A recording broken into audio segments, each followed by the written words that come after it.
Cruise news time, and we've got a cruise ship attacked by sickness.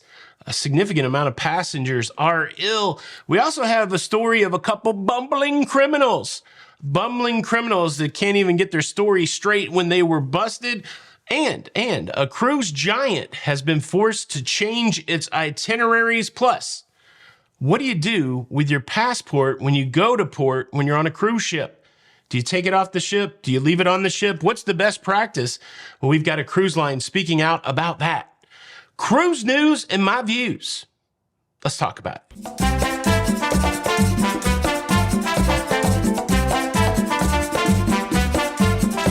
Hey, what's up, everybody? Welcome to Lido, Loca.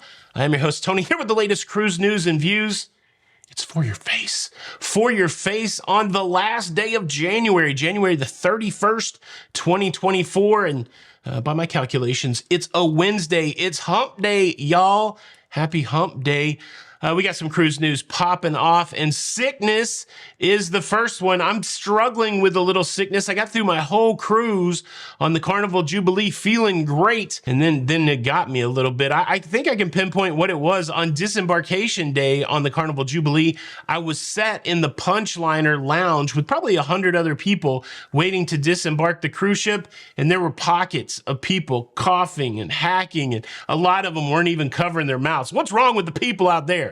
If you're hacking and coughing, and cover your mouth. I was fine, but then on the plane ride home a couple days ago, I started getting this scratchy throat, and here we are. Look, a little bit of sickness is part and parcel when it comes to cruising, and I've got a couple examples for you that are popping off right now. The CDC is reporting that there's over 100 cases of some sort of gastro illness, stomach bug on Cunard's Queen Victoria cruise ship. Of the 1,824 folks on that cruise ship, 116 have suffered some sort of gastrointestinal illness. That's around 6% of all the passengers. And 15 crew members have also become sick. And the main symptoms are reported as the and the stuff that comes along with gastrointestinal. Look, the sanitation. Sanitation. I don't know, maybe we should have a cheer for sanitation. Wash your hands. Washy. Don't touch your face. Look, it's all over the place. Our friend Don is on a Regent Seven Seas cruise ship, and as soon as he got on the cruise ship, they gave him a letter that said there were people that were, ill on the previous cruise and that they were up in their sanitation. Well, it didn't do Don any good. He's got the bug right now too, and it does not seem good for Don. So positive thoughts for our buddy Don out there having a rough go with the travels. Look, it's going to work out. Every little thing's going to be all right. Shout out Ludacris. But yes, all I'm trying to say is I highlight this story to not to alarm people that you can get sick on a cruise ship. I think we all know that that's possible, but it's preventable. It's preventable, and a lot of it is around washing your hands before you eat, after you go to the bathroom. I feel stupid even having to say these things out loud. Hey, before you eat, you should wash your hands. Hey, when you go to the bathroom, you should wash your hands. Hey, when you cough, cover your mouth. Did we not learn anything during the shutdown? There you go. Outbreak on a cruise ship, as some media reports are labeling it. How about that? Cruise news story number 2, a story of two bumbling criminals that could not get their story straight. We're talking about two passengers that were on the NCL Joy that left Miami, making their way to Southampton in the UK. They gave us some names, Michael Quisenberry and Savannah Manami.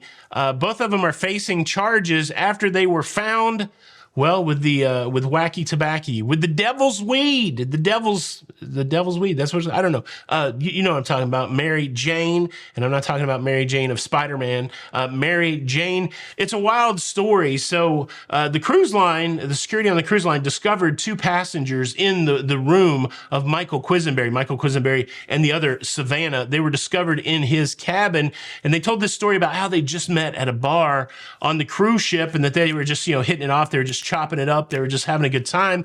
And well, upon searching the luggage of Mr. Quisenberry, they found 56 vacuum sealed packages of the wacky tobacco. 56.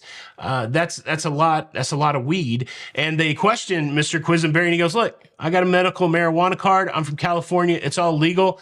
I don't see what the problem is." Now, look, I don't know these laws in the but that sounds like a lot of weed, 56. And so because they'd said they just met, they let the other lady go. But after they found all this weed, they tracked her back down again and said, "Okay, well, we know you guys just met, but let's go to your cabin and see what you might have in your luggage." And well, they found more weed, and guess what the number was? Exactly 56 more bags of the wacky tobacco. So both of them had 56 bags individually. When you do the math on it, it's just a little bit, just tiny little 150 pounds. And they're both like, "Oh, we don't know each other. We just happen to have the same amount of weed, medical marijuana." They're in trouble. They're in trouble. They have been charged. They both pleaded not guilty. They're awaiting a trial in Miami on March the 11th. Please, people that plan to, transport the drugs, they're going to get you on the cruise ship. They're going to get you. I'm sure some have gotten away with it, but that's a bold move to bring 150 pounds of pot on a cruise ship and think you're going to. At least it was vacuum sealed, right? You want the quality to be good, I guess. I don't know. Bad boys, what you gonna do? What you gonna do when they come for you? Whew. Craziness. Now, before I roll into the next cruise news story, let me just say this. I mentioned yesterday a story about a couple that were celebrating their 49th wedding anniversary, and that seemed fantastical to me as somebody that grew up in an era where, they say half of the marriages end in divorce. I've been divorced. I'm on my second marriage. These numbers of 50 years and 40 plus years of marriage, they seem a little fantastical to me. And so I challenged you guys to put in the comments if you've been married for a long time. I thought I'd have 10, 15 people. I think I had over 100 people. I was going to try to, highlight everybody and all that kind of thing. I'm afraid that I'm going to miss somebody. So I just want to say this. Everybody that posted yesterday about the lengthy marriage that you're celebrating or that your family's celebrating, that's amazing. And it's so inspiring, really, that there's still great examples of people that stay together for a long period of time.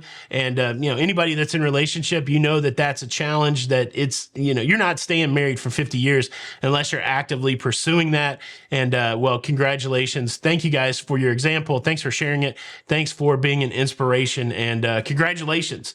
Here's to many more years to everybody out there. Thank you guys for sharing your story. Cruise news story number 3. The headline reads, "Cruise giant forced to cancel cruises or alter itineraries." We're talking about Carnival Corporation. They've announced that they've altered the itineraries of 12 cruise ships. Guess where those 12 cruise ships were supposed to go? Into the Red Sea. The Red Sea thing is kind of new. We knew about Israel and Palestine, but this Iranian Houthi thing's been going on, and this has caused turmoil in the Red Sea. A big attraction in the Red Sea is the Suez Canal. I probably should look this up on a map. I could be speaking out of school here, but what I understand is that one of the reasons you go on itineraries that include the Red Sea is it also usually includes some sort of Suez Canal crossing, and we'd love to go through canals as cruise ship people. And well, Carnival saying between our brands, where we've had to alter 12 itineraries, and so far so good. People still seem upbeat about these cruises. But then if we go to cruise news story number 4, Carnival has also released a statement to their investors that because they're altering these itineraries to the Red Sea, that they may take a hit in their numbers. They may take a hit in their profitability. They're already projecting down 7 or 8 cents per share of their, profitability. I think it's the profit. I'm not a financial guy. But yeah, so you got causation. You got something going on. We're going to change these itineraries. Hey, investors, we may lose some money. Money. Are you guys having a great hump day? I'm having a fantastic hump day, and it's early. It's early in the hump day. Yeah. Wars, rumors of wars. Could the end be nigh? I don't know. But I hate that it's disrupting lives, and then I hate that it's disrupting cruising after that. But that's the way the cookie crumbles sometimes. Yeah, were you on any of these 12? I don't even know all the different ones. I know some P&O cruises. There's probably Princess, other stuff. Were you on any of these altered Red Sea itineraries? Leave a comment below. Now, we got to talk about the advice that's being given out by a cruise line as to what to do with your passport when you go to a foreign country. But before I do that, let me quickly invite you to subscribe. If you like staying up to date with everything that's going on in cruising, please consider subscribing with the notification bell on. That way you will get notified when the show comes out. It doesn't cost anything. We're trying to get to 250,000 subscribers. Please help us push us that way. And it doesn't cost anything. It's just YouTube will send you out a notification. And maybe if you feel like you're subscribed, go ahead and check. I've had a lot of people lately tell me that they're not subscribed anymore, that somehow they'd been unsubscribed and that their notification bell hadn't been rung anymore. So ring my bell. Ring my bell. Yeah, make sure you're all subbed up and notified up. Thank you in advance. Well, this next thing's a dilemma that I have often struggled with. I like having my passport with me. If I'm out in a foreign land, I want to have that identifiable piece of ID with me. So in case anything goes wrong, in case I can't go back to the cruise ship, that I have exactly what I need so that I can get the assistance that I need when I am in a foreign country. But there's a whole other side of the coin that says, hey, don't do that. Don't take your passport off the cruise ship. What if it gets stolen? Then you're really in a hurt locker. You're going to have some challenges to get back into the United States. Do not take it off the cruise ship. And now we've had one of the major cruise lines come out and give advice as to what they recommend. This comes from Carnival Cruise Line. And what they're saying is this. They're saying leave the passport on the cruise ship. They have a whole process in place to get the passport for you if you need it. But they're saying a best practice is to make a photocopy of your passport or to take a photograph on your phone of your passport, but leave the actual passport in your cabin, preferably in your safe or somewhere that it's easy to find. And then that way you're the most protected. I don't know if you know this, but every ship has a ship agent. Every cruise line has a ship agent at all of the ports of call that they go to. And part of the purvey of the ship agent is not only to make sure that everything is ready for the ship to come to a port, but they are also responsible for any of these issues like a missed passenger. In Carnival's case, imagine if you missed the cruise ship just because you were tardy or because you had a medical emergency. They have a process in place where one of the hotel or housekeeping managers will go into your cabin, go into your safe and get your passport. They'll take your documentation, they'll hand it to the port agent that's there on the pier, and then that person will work with you to get your paperwork back to you, to get your documentation, your passport to you. They're going to work with you if you miss the cruise ship. So I guess what they're saying is it's better to not risk losing your passport by taking it with you out into port, that because there's a process in place, you should be fine if you need it. And, it's an interesting idea, the likelihood that you're not going to get back on the cruise ship. I don't know what the numbers are on that, but, right now I'm 50 something cruises in it and I've never missed a ship. So, and I know there's people that have cruised hundreds of times that have never missed a ship. So the likelihood of missing the ship, very small. And maybe the likelihood of losing your passport if you took it off 100 times, maybe greater than that. What do you do? Do you keep your passport on you? Do you leave it in the safe? Leave a comment below. Boom, that's your crew. You like the shirt today? I got some good comments on my shirt yesterday. I've got this shirt today. I'll leave a link in the description where I got both of those shirts. If you're interested in having the same shirt, I don't know, sometimes it happens, but I'll leave those links in the description. Thank you so much for checking out the show today. Do me a solid, hit the like button. This is Tony for Lido, Loca. And until the next time, we'll see you on the Lido. Bye. Cruise News.